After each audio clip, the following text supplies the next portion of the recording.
Cerita berlanjut dengan Gi-hun yang menerima telepon dari frontman di bandara, di mana dia memberitahu bahwa Gi-hun tidak bisa mencarinya dan meminta kembali untuk move on dari Dead Game dengan menaiki pesawat.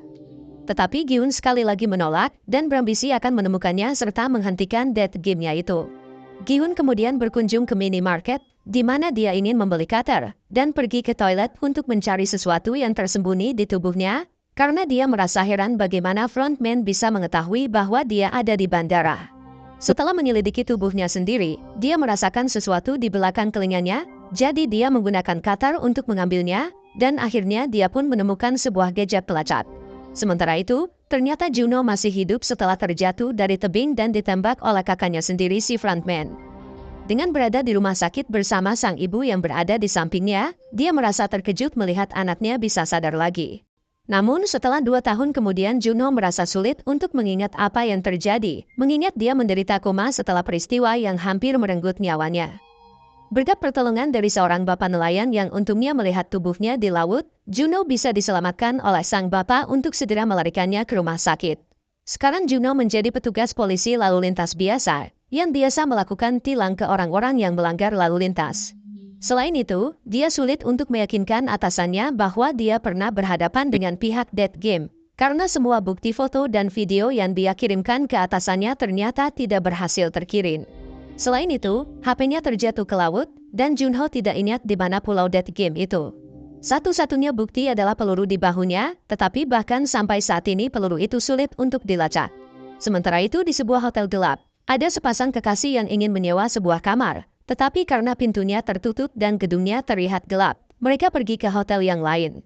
Tetapi mereka tidak mengetahui kalau ternyata Gi-hun sudah mengambil alih hotel itu untuk menjadi markasnya dengan banyak kamera CCTV. Tiba-tiba dia mendengar suara bel yang tidak biasa berbunyi, sehingga dia menduga ada seseorang yang berhasil mengetahui alamat rahasianya. Setelah tidak mendapatkan jawaban siapa di baliknya, Gi-hun menemukan kartu Dead Game di bawah pintu, dan ternyata itu dari frontman yang berada di balik pintu.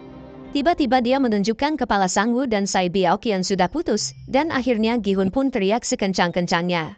Ternyata itu hanya mimpi buruknya saja, dan kemudian dia mendengar bel lagi, yang ternyata itu dari rekannya bernama Pak Kim, yang dulu menjadi debt kolektornya. Sekarang menjadi bawahannya dengan dibayar banyak uang.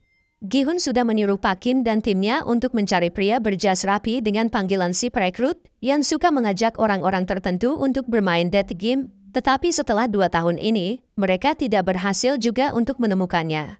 Selain Gi-hun, Juno juga berusaha mencari pulau Dead Game yang ada di ingatannya bersama bapak nelayan, tetapi sampai sekarang ini, dia juga belum berhasil menemukan di mana pulau Dead Game itu. Untuk lebih meningkatkan pencarian, Gi-hun memberikan lebih banyak uang ke Pak Kim dan para bawahan untuk bisa lebih menyebar pencariannya, terutama di stasiun-stasiun kereta api. Sampai di suatu hari ketika Pak Kim bersama rekan terdekatnya bernama Choi di salah satu stasiun, mereka mendengar suara gedebuk keras di seberang peron. Ternyata itu si perekrut yang sedang bermain dengan seorang pria. Setelah si perekrut menyelesaikan urusannya, Pak Kim memberitahu Gi-hun di mana lokasi si perekrut, dan mereka segera mengejar si perekrut. Si perekrut kemudian memberi banyak roti dan banyak lembaran judi angka untuk dibagikan kepada orang miskin yang berada di sebuah taman. Ada yang memilih lembaran judi, ada juga yang memilih roti, namun tidak ada yang memenangkan jackpot setelah lembaran judi itu digosok. Setelah bermain-main dengan semua orang miskin yang ada, si perekrut pergi ke tengah taman untuk meletakkan barang-barang bawaannya, dan akhirnya dia pun membuang semua roti. Ini membuat salah satu orang miskin merasa sayang dengan roti-roti itu yang dibuang. Jadi dia mau mengambil, tetapi si perekrut tidak memperbolehkannya. Dia beralasan bahwa dia sudah memberikan kesempatan untuk memilih itu, tetapi si orang miskin tidak memilihnya.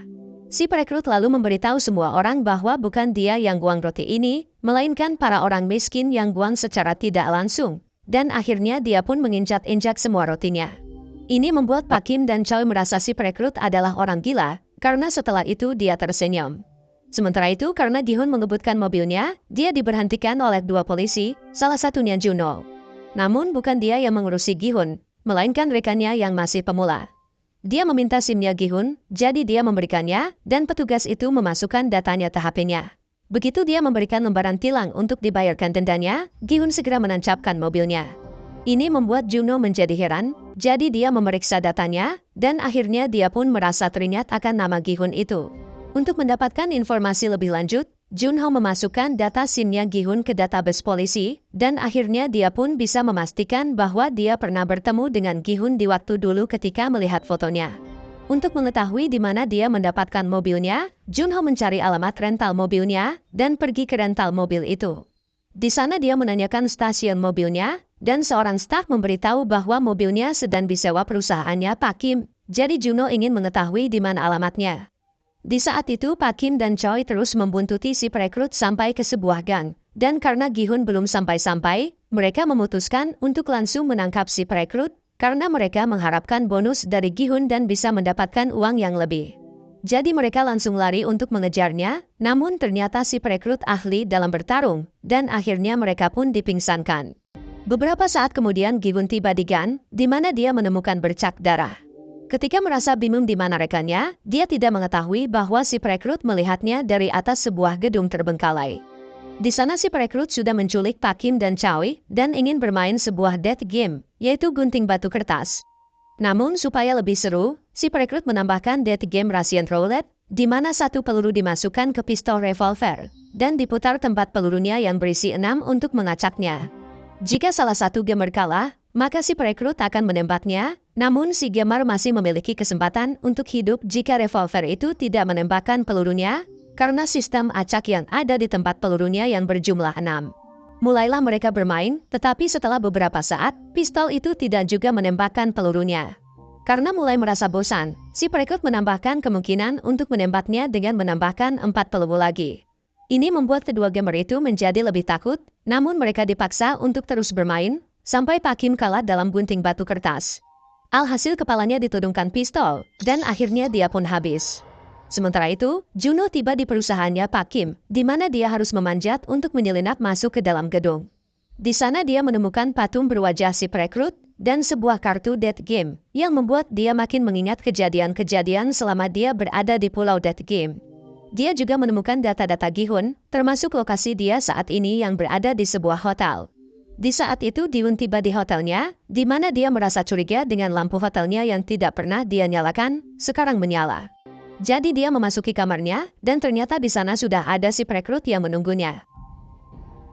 Ini menjadi kesempatan Gi-hun untuk bertanya di mana frontman. Namun si perekrut tentu saja menolak, jadi Gi-hun melampiaskan kemarahannya dengan mengatakan bahwa grupnya memangsa orang-orang yang sedang kesulitan keuangan dan menipu mereka. Menanggapi hal itu, si perekrut mengungkapkan bahwa dia pernah bekerja sebagai salah satu petugas dan membakar banyak jasad para gamer yang kalah, dan dia mengaku bahwa mereka hanyalah sampah di dunia ini.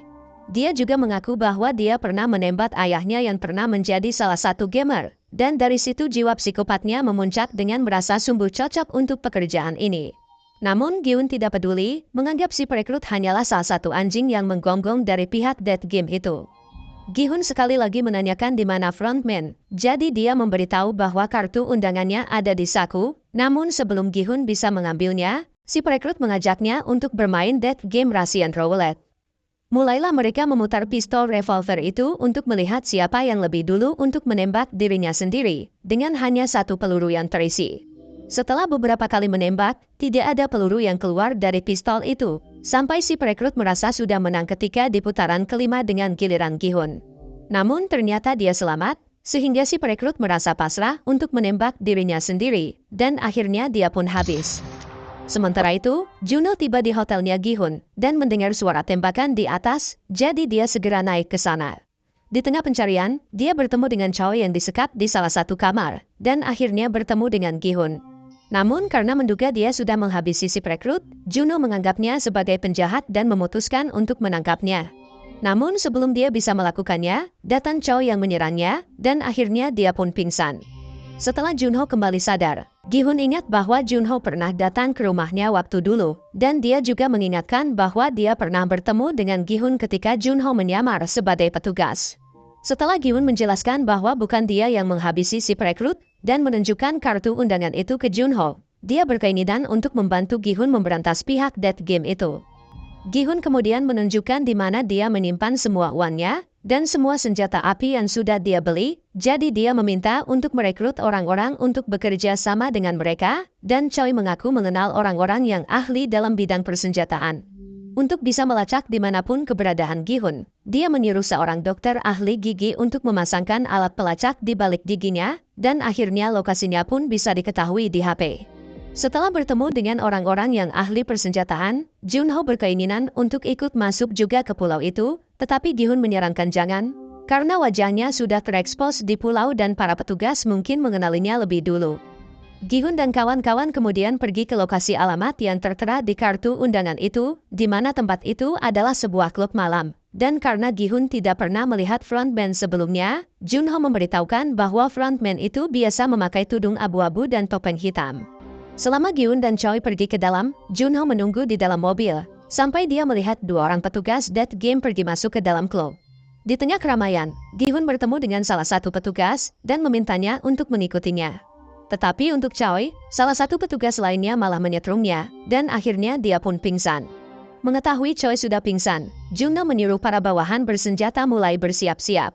Setibanya di luar klub, Gi-hun disuruh masuk ke dalam mobil mewah, di mana frontman sudah menunggunya dengan patung babi bersuara. Dia bertanya apa yang Gi-hun inginkan darinya, dan dia ingin Death Game itu dihentikan. Namun frontman menanggapi bahwa mereka hanya membuat Death Game-nya, dan yang ingin ikut itu adalah dari orang itu sendiri. Tetapi Gi-hun melihatnya bahwa pihak Death Game memanfaatkan orang-orang putus asa yang terdesak keuangan, dan memojokkan mereka ke situasi mematikan demi kesenangan. Namun frontman melihat mereka hanyalah pecundang dalam Death Game, sampah yang tersingkir dari kompetisi, bahkan saat ini masih banyak yang berserakan di dunia, jadi Death Game tidak akan pernah berakhir. Di saat itu karena menyadari ada pasukan Gi-hun yang mengikutinya dari belakang, salah satu petugas Death Game menembak mereka dengan senapan jarak jauh, sehingga mereka tidak bisa mengikuti Gi-hun lagi. Menyadari ini, Gi-hun meminta untuk menghentikan mobil dengan menembakkan pistol, tetapi ternyata kacanya bisa menahan tembakan senjata api. Merasa pilihannya terbatas, Gi-hun meminta untuk memainkan Death Game-nya lagi, beralasan bahwa dia bisa membuat orang-orang kaya yang jadi atasannya semakin terhibur. Ini membuat frontman sempat terdiam, jadi Gi-hun memanfaatkan momen ini untuk memprovokasinya, dengan mengatakan bahwa dia akan menunjukkan dunia tidak akan selalu berjalan sesuai yang pihak Death Game mau. Alhasil frontman setuju, lalu dia mengeluarkan gas asap, dan akhirnya Gi-hun pun pingsan. Setelah sadar kembali di ruang demer lagi, Gi-hun mendapati dirinya mengenakan nomor 456 seperti sebelumnya, dan melihat situasinya masih sama seperti sebelumnya. Di sana dia bertemu dengan seorang wanita misterius yang merasa bahwa Gi-hun menyimpan banyak hal. Namun dia tidak bisa melawannya, karena itu sudah menjadi takdirnya. Setelah para petugas datang untuk menyampaikan berbagai peraturan Death Game, salah satu gamer yang mengaku sebagai investor kripto, menginginkan kembali HP-nya untuk memantau chart, namun petugas memberitahu bahwa barang-barangnya aman bersama mereka. Selain itu, ketika petugas mengungkapkan aib hutang para gamer, ternyata ada salah satu gamer bapak yang berhutang sampai 10 miliar won atau sekitar 100 miliar rupiah, sehingga gamer itu dilihat oleh semua gamer. Namun dia tidak merasa malu dan malah membentak. Karena ingin semua gamer bisa keluar, Gi-hun berpura-pura sebagai gamer yang baru tiba di tempat ini, dan ini tidak diketahui oleh para petugas, kecuali frontman yang ingin melihat bagaimana Gi-hun menghadapi Death Game-nya. Sebelum menandatangani formulir perjanjian, ternyata ada dua gamer yang merupakan sepasang ibu dan anak, dan mereka secara kebetulan bertemu di tempat ini. Jadi sang ibu beralasan bahwa dia ingin melunasi hutang-hutang anaknya secara diam-diam, sehingga timbullah keributan singkat di antara mereka. Di tengah perjalanan ke tempat Death Game pertama, beberapa gamer bercakap-cakap di sana, dan melihat salah satu gamer yang ternyata dulunya adalah seorang musisi, jadi mereka meminta selfie dengannya. Selain itu, ada salah satu gamer yang sulit untuk dikenali apakah dia laki-laki atau perempuan, jadi dia disebut sebagai transgender. Gi-hun bertemu lagi dengan alat foto yang menyuruhnya tersenyum, tetapi kali ini dia tidak tersenyum seperti waktu dulu, dan akhirnya dia pun memperlihatkan wajah marah. Dia kemudian terkejut ketika bertemu dengan rekannya, yang dulu merupakan teman judinya. Dia beralasan bahwa dia jatuh miskin setelah bercerai dengan istrinya, dan istrinya membawa anaknya, sama seperti nasibnya Gi-hun di waktu dulu. Supaya temannya tidak habis hidupnya, Gi-hun menekankan untuk terus berada di belakangnya. Setelah tiba di tempat Death Game pertama, ternyata Death Game-nya masih sama, yaitu lampu merah lampu hijau. Melihat atap yang terbuka, Gi-hun seharusnya sudah melihat pasukannya untuk menyerang, namun ternyata mereka belum datang-datang. Merasa curiga alat GPS-nya sudah diambil petugas, Gi-hun segera memeriksa giginya, yang ternyata alatnya memang sudah diambil. Dan akhirnya dia pun mengatakan dalam hati, "Mampus." Di sisi lain ketika Junho dan pasukannya sedang melacak keberadaannya, mereka tiba di sebuah pulau dengan terus mengikuti GPS Junho itu, namun yang mereka temukan hanyalah seorang pemancing biasa, dan ternyata alat GPS itu berada di dalam makanan-makanan ikan. Jadi dia ditanya dari mana dia mendapatkannya, dan dia menjawab bahwa dia mendapatkannya dari seseorang yang memberikan sisa umpannya di dermaga. Merasa sudah ketahuan, Gi-hun langsung memperingatkan semua gamer bahwa game ini bukanlah game biasa, melainkan game yang bisa membuat mereka habis hidupnya. Dia juga memberitahu cara death game ini bekerja, berharap semua gamer menolak untuk melanjutkan dan death game langsung selesai. Namun mayoritas gamer tidak percaya dengannya, jadi Gi-hun berusaha memberitahu cara bermainnya sebagai gantinya ketika death game segera dimulai, dan lebih mementingkan menyelamatkan semua gamer terlebih dahulu. Dimulailah death game-nya, dan setelah beberapa putaran, tidak ada satupun gamer yang habis hidupnya sampai saat ini. Namun ketika ada lebah yang menempel di leher salah satu gamer wanita, gamer di sebelahnya dengan panggilan Thanos memberitahu hal itu. Alhasil si gamer wanita menjadi panik ketika semua gamer tidak bergerak, dan akhirnya dia pun habis setelah ditembak kepalanya.